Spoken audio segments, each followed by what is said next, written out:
Бидний Филиппинд хамтдаа өнгөрүүлсэн 8 дахь өдөр. 7-8 цагийн хооронд өглөөний цайгаа уугаад 8 өнгөрөөж аялалд гарав. Бидний эхний 7 хоногийн аялал G парк байлаа. G парк дээр очиж орчинтойгоо танилцчаад тоглож эхлэв. Усан дуртай хүүхдүүдийн маань хувьд өнөөдөр л мартагчгүй өдрийг өнгөрөөж чадсан гэдэгт итгэл дүүрэн байна. G паркийн хувьд хүүхдэд зориулсан тоглоомын талбайг нэг дор хослуулсан.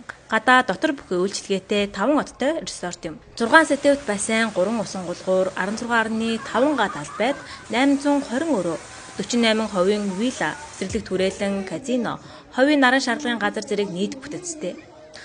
12 цагаас хүүхдүүд таксаа үзүүлж хоолндоо ороод үргэлжлээд 4 хүртэл тоглоно. Хоолны хувьд олон улсын төрөл бүрийн хоол, зууш, жимсгэн, амттан гэд хүүхдүүдийн хүссэн бүхэн энд сонголтоор өнгөө. 4 өнгөрөөж автобусандаа сууж сургууль дээрээ ирээд хүүхдүүд цагийг чөлөөтэй өнгөрүүлв. Өнөөдрийн урт аяллаа богинохон тэмдэглэл таалагдсан гэдэгт итгэлтэй байна. Бичлэгтэй хамт байсанд баярлалаа.